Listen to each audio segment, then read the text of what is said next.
12-এর পদার্থের কঠিন অবস্থা অধ্যায়টি যে শুরু হয়েছিল, আজকে তার পরবর্তী পর্ব। এই পর্বে আমরা দেখব ঘনকাকার সিস্টেমে প্রতিটি একক কোষে কণার সংখ্যা নির্ণয় কিভাবে করতে হবে। আমরা জানি ঘনকাকার একক কোষ আবার 3 ধরনের হয়। একটা সরল বা আদিম ঘনকাকার একক কোষ, দ্বিতীয়ত দেহকেন্দ্রিক ঘনকাকার একক কোষ, এবং তৃতীয়ত আমরা দেখেছি পৃষ্ঠকেন্দ্রিক ঘনকাকার একক কোষ। তাহলে এই যে 3 ধরনের ঘনকাকার একক কোষ রয়েছে, এদের প্রত্যেকের কণার সংখ্যা কত সেটা আমরা নির্ণয় করব। তাহলে প্রথমে আমরা দেখে নিই যে সরল বা আদিম ঘনকাকার একক কোষে কয়টি কণা রয়েছে। আমাদেরকে এইভাবে একটা ঘনক প্রথমে আঁকতে হবে। যদিও ছবিগুলো যেহেতু ত্রিমাত্রিক, অ্যাকচুয়াল ঘনক তো ত্রিমাত্রিক, কিন্তু আমাদের ত্রিমাত্রিক তো আঁকতে পারবো না, আঁকতে গেলে দ্বিমাত্রিক আঁকতে হবে। সেই জন্য ছবি ভালো করে না বুঝতে পারলে পদার্থের কঠিন অবস্থার এই অধ্যায় একটু অসুবিধা হয়। সেই জন্য একটু ভালো করে তোমরা দেখো, আমার মনে হয় যে ভালো করে খেয়াল করলে তোমরা বুঝতে পারবে। তাহলে এটি একটি ঘনক। ঘনকের যেটা আদিম, তাতে কিন্তু আমরা দেখেছিলাম যে একক কোষের মধ্যে কণাগুলি কোথায় থাকে? কর্নারে থাকে, কৌণিক বিন্দুতে থাকে। ঘনকের 8টি কৌণিক বিন্দু, প্রতিটি কৌণিক বিন্দুতে থাকে কণা। তাহলে এটা আমাদের কি? এটা আমাদের সরল বা আদিম ঘনকাকার একক কোষ।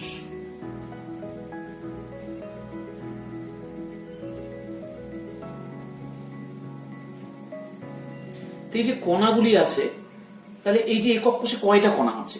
দেখে তো মনে হচ্ছে যে 8টা কণা। যে কাউকে যারা বিজ্ঞানের সাথে অবগত নয় তাদেরকে দেখালে বলবে যে এই বক্সের মধ্যে এখানে 8টা কর্নারে 8টা কণা রয়েছে, কিন্তু না, 8টা কণা নেই। তাহলে যে দেখতে পাচ্ছি 8টা কণা, তাহলে কি ভুল? আমাদের হিসাব করতে কোথাও ভুল হচ্ছে। আমরা একটু দেখে নিই, একটু অন্যভাবে চিন্তা করি। একটা কঠিন পদার্থের ক্ষেত্রে একাধিক একক কোষ পাশাপাশি ভাবে থেকে সেই পদার্থটা গঠন করে। তাহলে একক কোষ আমরা একটা দেখছি, সেটা আসলে একটা নয়, অনেকগুলো একক কোষ মিলে একটা পদার্থ তৈরি হয়েছে। তাহলে একক কোষগুলো কিভাবে থাকে? ইট যেরকম পাশাপাশি রাখলে, একে অপরের উপর রাখলে যেরকম ভাবে থাকে, একক কোষগুলো কিন্তু পরপর সেইভাবে থাকে। তাহলে আমি দেখে নিই কেমন ভাবে থাকে। এই যে দেখো, এখানে একটা একক কোষ আঁকলাম, তার পাশে তো আরো একক কোষ রয়েছে। তাহলে আমরা এইভাবে আঁকতে পারি একক কোষগুলো। তার পাশে আমি আর একটা একক কোষ আঁকছি, দেখো। তাহলে পাশে পাশে আমরা আর একটা একক কোষ আঁকলাম। আমরা উপর দিকে কিন্তু আরো একটা একক কোষ আঁকতে পারি। উপর দিকে আমরা আরো একক কোষ আঁকতে পারি। তাহলে এইভাবে আঁকছি একক কোষ, আরো একটা একক কোষ হলো। তার পাশে আরো একটা একক কোষ আঁকতে পারি। যদিও ছবিগুলো আমি এমনি হাতে আঁকাচ্ছি, তাই খুব একটা ভালো দেখতে হয়তো নাও হতে পারে, কিন্তু দেখো যদি তোমরা বুঝতে পারো। তো এই যে দেখো, আমি 4টা একক কোষ আঁকলাম। এবার এই 4 জনের উপরে তো আরো 4 জন থাকতে পারে, তাই না? এই 4 জন বোর্ডের তলে আছে, তাহলে বোর্ডের উপরে আরো 4 জন থাকতে পারে। তাহলে এইখানে যদি কোনো কণা থাকে, এইখানে যদি কোনো কণা থাকে, এই কণাটা, তাহলে এই কণাটা কয়টি একক কোষের ক্ষেত্রে কমন? কয়টি একক কোষের ক্ষেত্রে? এখানে দেখো 1 2 3 4, 4টি তো আছে। এর উপরে তো আরো 4টি একক কোষ থাকবে। তাহলে মোট 8টি একক কোষের ক্ষেত্রে এই কণাটা কিন্তু কমন, সাধারণ। তাহলে এই কণাটি, আমি যে কর্নারে একটি কণা এঁকেছি, এই কণাটি 8টি একক কোষের মধ্যে সমভাবে বণ্টিত হচ্ছে।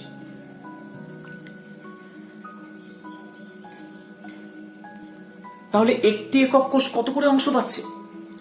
একটি একক কোষ পাচ্ছে 1/8 অংশ করে, কারণ 8টির মধ্যেও ভেঙে গেছে, 8টির মধ্যেও কে বিভাজন করতে হবে, 8 জনের সম্পত্তি। তাহলে 8 জনের মধ্যে যদি সমভাগে বন্টন করা হয়, তাহলে প্রত্যেকে কত করে পাবে? 1/8 অংশ করে। তাহলে প্রতি একক কোষে একটি কৌণিক বিন্দুর অবদান 1/8 অংশ। তাহলে আমরা লিখে ফেললাম প্রতি একক কোষে একটি কৌণিক বিন্দুর অবদান 1/8। তাহলে এই একক কোষটিতে কয়টি কৌণিক বিন্দু আছে? তাহলে আমি বিন্দু না লিখে এখানে কণা লিখি, কারণ কৌণিক বিন্দুগুলি তো কণা দখল করে রয়েছে। তাহলে একটি কৌণিক কণার অবদান 1/8। তাহলে প্রতি একক কোষে মোট 8টা কৌণিক কণা আছে। তাহলে 8টি কৌণিক কণার অবদান 1/8 × 8 = 1। অর্থাৎ আমরা বলতে পারি প্রতি একক কোষে, মানে আদিম বা সরল ঘনকাকার একক কোষে কণার সংখ্যা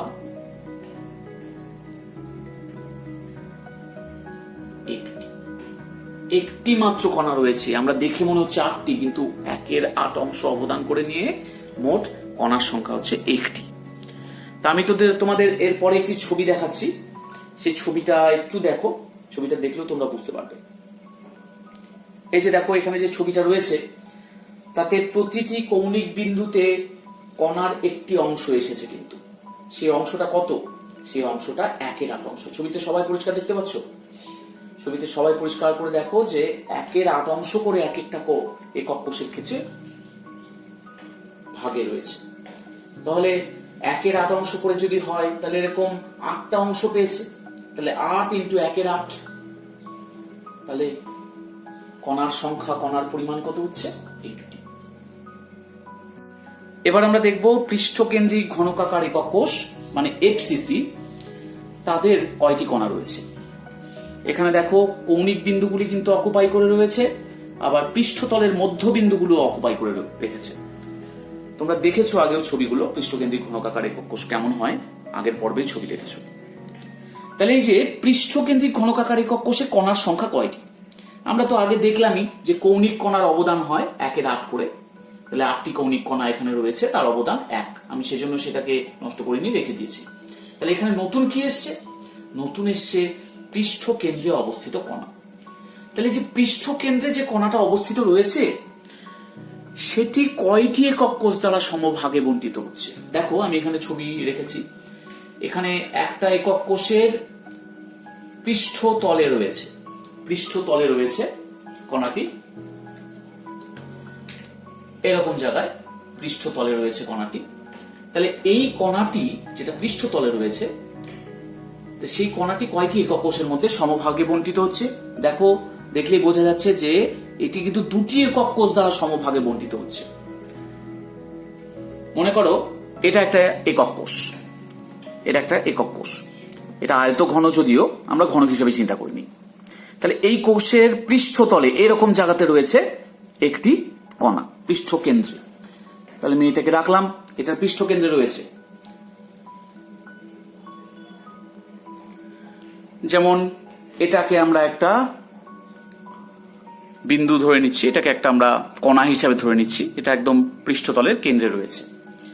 তাহলে এই যে তলের কেন্দ্রে যে কণাটা রয়েছে সেটা মধ্যে যদি আমরা আরেকটি কোষ রেখে দিই, আরেকটি কোষ রেখে দিচ্ছি, তাহলে ওই যে কণাটি সেটার ভাগ কে পাবে? এই অর্ধেক পাবে, এই একক কোষ অর্ধেক পাবে যদি পাশে আমরা রেখে দিই উপরে। তার মানে পৃষ্ঠকেন্দ্রে অবস্থিত প্রতিটি কণা 2টো একক কোষের মধ্যে সমভাগে বণ্টিত হচ্ছে। অর্থাৎ প্রতিটি একক কোষের ক্ষেত্রে অবদান কত? প্রতিটি একক কোষের ক্ষেত্রে অবদান হাফ। তাহলে পৃষ্ঠকেন্দ্রস্থিত একটি কণার অবদান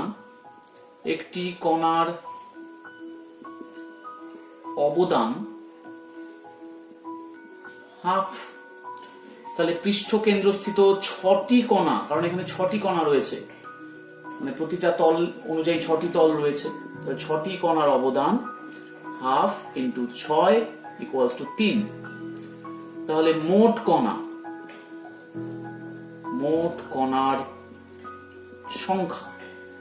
কণার সংখ্যা এই যে 3 রয়েছে আর 1, 3 একে কত হবে?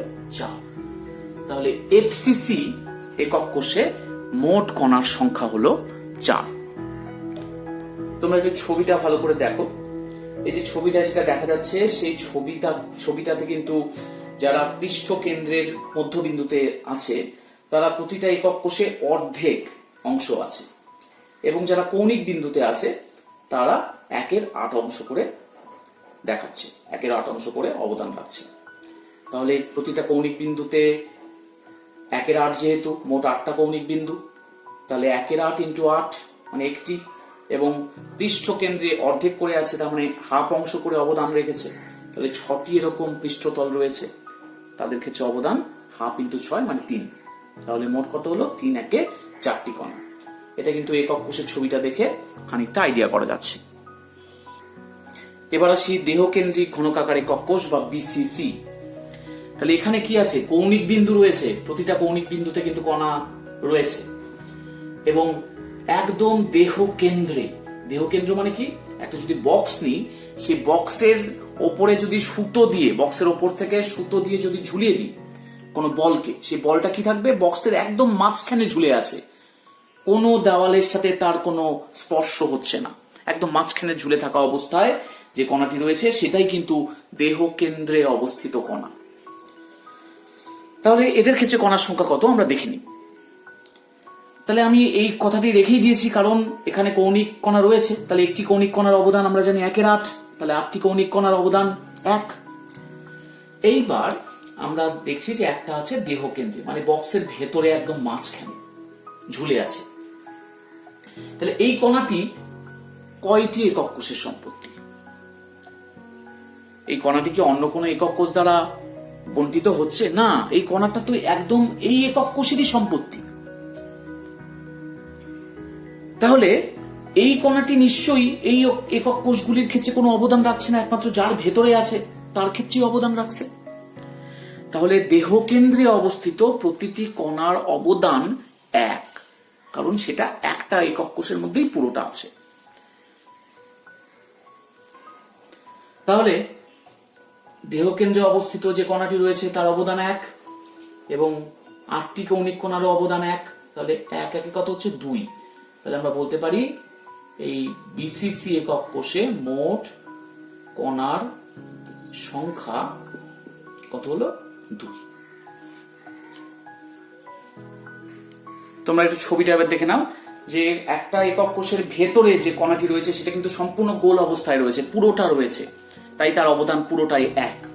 কিন্তু কৌণিক বিন্দুতে যে কণাগুলি রয়েছে তারা কিন্তু একটুখানি করে অংশ দিচ্ছে, কারণ তারা 8টা একক কোষের ক্ষেত্রে ছিল, তাই তাদের একটা অংশ এসেছে প্রতিটি একক কোষের ক্ষেত্রে, এবং সেই অংশগুলিকে যোগ করলে মোট একটা গোটা বল পাওয়া যাবে, একটা গোটা কণা পাওয়া যাবে।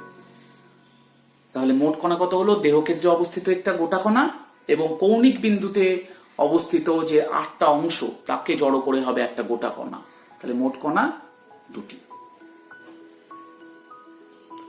আচ্ছা, এবার আমরা এই প্রশ্নটা দেখে নিই। দ্বিমাত্রিক কেলাস জালকের একক কোষে কণার সংখ্যা নির্ণয় করো। এটা একটা দ্বিমাত্রিক কেলাস জালক আছে, তার একক কোষে কণার সংখ্যা নির্ণয় করতে হবে। এটা কিন্তু দ্বিমাত্রিক। আচ্ছা, এই যে কেলাস জালক রয়েছে এর মধ্যে একক কোষ কোনটা? এখানে দেখো 4টা খোপ রয়েছে একই রকমের দেখতে, তাহলে এই 4টা খোপের প্রতিটি কিন্তু একক কোষ। তাহলে আমি একক কোষটাকে আমি আলাদা করে এঁকে নিই।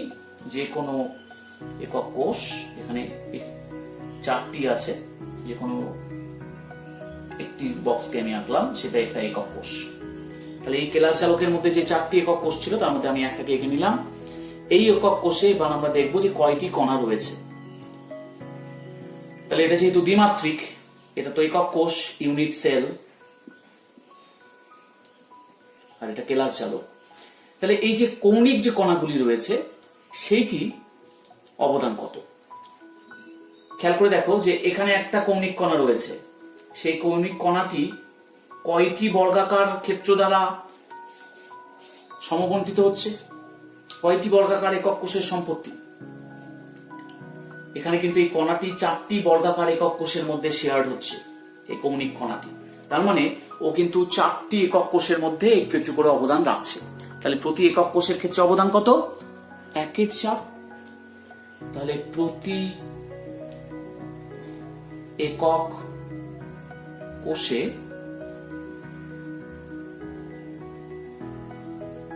একটি কৌণিক কণার অবদান 1/4, কারণ 4টির ক্ষেত্রে তো শেয়ার হচ্ছে সে। তাহলে কয়টি কৌণিক কণা আছে? 4টি। তাহলে প্রতি একক কোষে 4টি কৌণিক কণার অবদান কত? 1/4 × 4 মানে 1। ভেতরে যেটি আছে সেটি কিন্তু এই বর্গক্ষেত্রের নিজের সম্পত্তি, সেটি কিন্তু অন্য কারোর মধ্যে কোনো অবদান রাখছে না, সে সমগ্রই এই একক কোষটির সম্পত্তি, অর্থাৎ সমগ্রটাই এই একক কোষের সম্পত্তি। তাহলে মধ্যবিন্দুতে, বর্গাকার ক্ষেত্রের মধ্যবিন্দুতে যে কোষটি আছে, যে কণাটি রয়েছে, সেটির অবদান 1।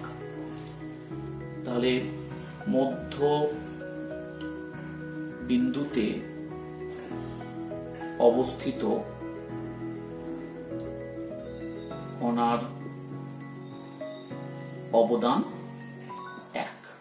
তাহলে মোট কটি হলো? মোট কিন্তু 2। তাহলে মোট কণার সংখ্যা 2। তা অনেকের মনে হতে পারে যে এই একক কোষের উপর তো আরেকটি একক কোষ আছে, এই স্তরের উপর তো আরো একটি স্তর আছে, তাহলে কেন এই অন্য কোনো স্তরের মধ্যে শেয়ার হলো না, অন্য কোনো একক কোষের সম্পত্তি হলো না মাঝখানে যেটি আছে? এখানে কিন্তু দ্বিমাত্রিক, কোষেরটা প্রথমেই আছে দ্বিমাত্রিক। দ্বিমাত্রিক জন্য এর ওপরে আর কোনো স্তর নেই, যা আছে ওই বরাবর আছে, ওর ওপরে আর স্তর কিছু নেই। তাই মধ্যবিন্দুতে অবস্থিত কণার অবদান একটি হলো। তাহলে মোট কণার সংখ্যা এখানে দেখলাম 2। বলেছে এই দ্বিমাত্রিক একক কোষে কণার সংখ্যা নির্ণয় করো। এটা দ্বিমাত্রিক একক কোষ, তাহলে যে কৌণিক কণাগুলি রয়েছে তাদের আগে আমরা অবদান দেখে নেব। তাহলে এই যে কৌণিক কণাটি রয়েছে, তাহলে এই কৌণিক কণাটি প্রথমে আমাদের দেখতে হবে কয়টি একক কোষের ক্ষেত্রে সমভাগে বণ্টিত হচ্ছে, কয়টি একক কোষের ক্ষেত্রে সাধারণ। তাহলে আমি যদি এখান থেকে আরেকটি একক কোষ তৈরি করতে পারি, আরেকটি একক কোষ যদি তৈরি করতে পারি এবং এখানে আরেকটি একক কোষ তৈরি হবে মোটামুটি এরকম, তাহলে আমরা বলতে পারি না যে এই কণাটি 3টি একক কোষের ক্ষেত্রে সাধারণ? তাহলে এই কণাটি 3টি একক কোষের ক্ষেত্রে সাধারণ, তাহলে প্রতিটা একক কোষের অবদান কত? 1/3। তাহলে প্রতি একক কোষে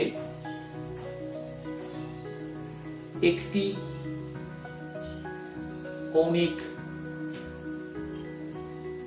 কণার অবদান 1/3। তাহলে মোট কয়টি কৌণিক কণা রয়েছে? 6টি। 1 2 3 4 5 6। তাহলে 6টি কৌণিক কণার অবদান কত? 1/3 × 6, তার মানে 2। যেটা এই ষড়ভুজাকার চিত্রের মাঝখানে রয়েছে, সেই কণাটি কিন্তু শুধু এই একক কোষেরই সম্পত্তি, অন্য কোনো একক কোষের সম্পত্তি নয়, কারণ এই মাঝখানে রয়েছে, অন্য কারো মধ্যে সে কিন্তু শেয়ার্ড হচ্ছে না। তাহলে আমরা বলতে পারি যে কেন্দ্রে অবস্থিত কণার অবদান পুরোটাই আছে, তার মানে 1। তাহলে মোট কয়টি কণা হলো? এদিকের হলো 2, এদিকের হলো 1, তাহলে 2 1 3। তাহলে আমরা লিখতে পারি মোট কণার সংখ্যা, অর্থাৎ ওই একক কোষে মোট কণার সংখ্যা 3।